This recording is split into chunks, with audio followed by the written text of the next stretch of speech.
Hello, everyone, and happy Sunday.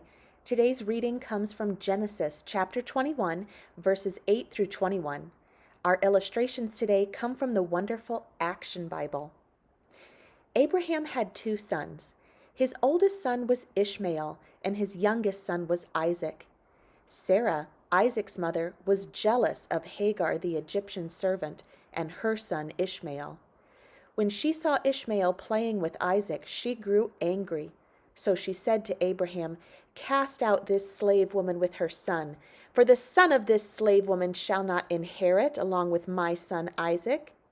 The matter was very distressing to Abraham on account of his son. But Abraham rose early in the morning and took bread and a skin of water and gave it to Hagar, putting it on her shoulder along with the child, and sent them both away. And she departed and wandered about in the wilderness of the desert all alone. When the water in the skin was gone, she cast the child under one of the bushes. Then she went and sat down opposite him a good way off, for she said, "Do not let me look on the death of my own child." As she sat, she lifted up her voice and wept, and God heard the voice of the boy. And the angel of God called to Hagar from heaven and said to her, "What troubles you, Hagar? Do not be afraid, for God has heard the voice of the boy where he is. Come, lift him up, hold him fast with your hand, for I will make a great nation of him." Then God opened her eyes, and she saw a well of water. She went and filled the skin with water and gave the boy a drink. God was with her and with the boy, and he grew up. He lived in the wilderness and became an expert with his bow. So I want to talk to you a little bit about that story that we just heard about Hagar and her son Ishmael. So Abraham had two sons with two different women. His oldest son was Ishmael, and his mother was an Egyptian servant named Hagar. Let's imagine Hagar's life for a moment. When she was a very little girl, she lived in Egypt and was then sold like a slave to Abraham and his wife Sarah. I wonder what it was like to be torn from her family and sent with strangers to a distant place. I imagine she was afraid and also very lonely. She knew she would never see her family again. Just imagine that. As a servant, she probably had a very hard life. I'm sure she had a lot of work to do for her masters. Eventually, Abraham got her pregnant. Did he love her and treat her kindly? Probably not. When Abraham's wife Sarah has her own son, Isaac, the two of them grow jealous of Hagar and Ishmael. Abraham gives Hagar just a piece of bread and a bottle of water and sends them out into the desert. What would you have done if you were Hagar? What was Ishmael thinking about his father? Eventually, Hagar and Ishmael run out of water. They are close to death. Did Abraham and Sarah care? No. But did God care? Yes. Just like so many other places in the Bible, God comes to the weakest. It doesn't matter to God that Hagar is a slave and has been mistreated her whole life and is now left for dead. No. God sees in Hagar and Ishmael two holy souls. God saves them, giving them water and promising Hagar that he will make Ishmael's descendants a great nation. God wins. Sometimes people read the story of Abraham and imagine that he is the hero, but I don't. He seems like, to me, a cruel old man who uses Hagar and leaves her to die. In a later story, he's going to try to kill his other son, Isaac, and God has to stop him. So I don't think he was a very nice man. Hagar is the hero of this story for not giving up.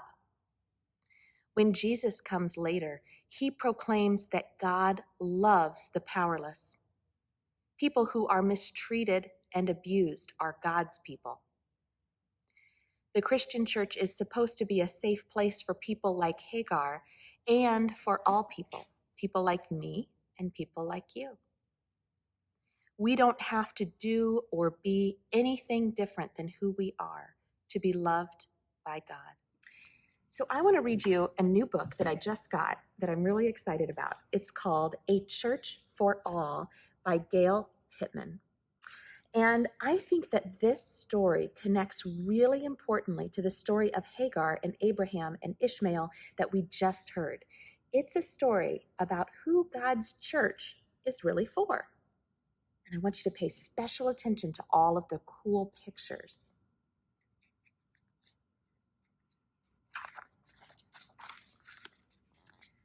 Sunday waking. Getting ready for their morning. Day is breaking. You see the dog in the window? Let's go to our church for all.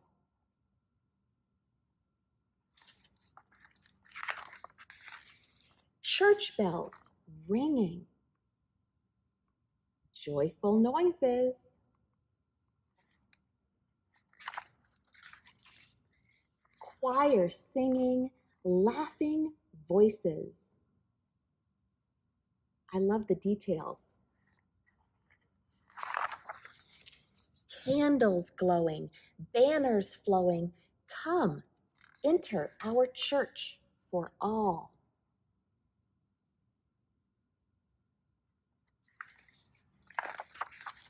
Weak and healthy, neat and messy.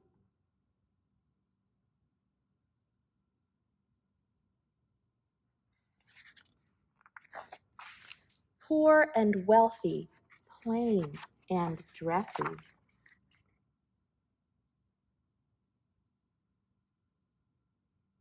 Oh, look at her tattoos.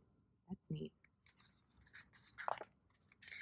All embracing, spirit gracing, each one at our church for all.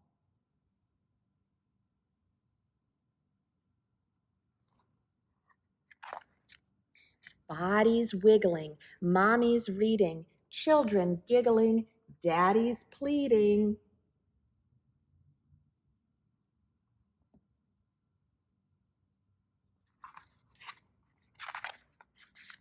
Toddlers flailing, babies wailing. There's room at our church for all.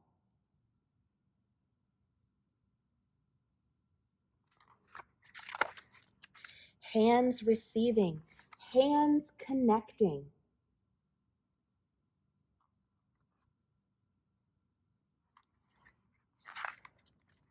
Hearts believing, hearts accepting.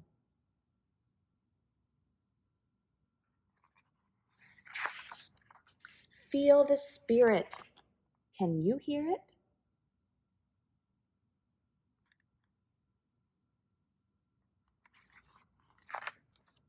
It's here at our church for all.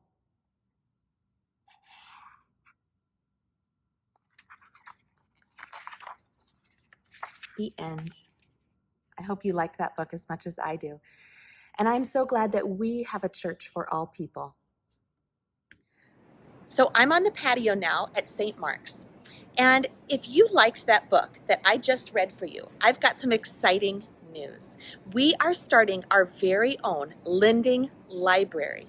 This is going to be a place for you to come and check out books, resources, materials, and even crafts. A few times a week, the lending library will be open here on the patio at St. Mark's, and there will be lots of amazing books for you to come and look at, read, and check out. Books like the one I just read, A Church for All, but also other books that I am just loving, like The Undefeated and God's Dream. We even have some resources for mom and dad in case they're looking for books to read as well. We've got all kinds of amazing books for kids of all ages. And we even have craft materials. Maybe you want to make some cards for your family or your friends. We've got lots of things for you to do there. Maybe you want to make a metal cross and carve out some illustrations on that cross into the tinfoil. I've got a packet of activities for you to do there. So please come on down to the St. Mark's Lending Library.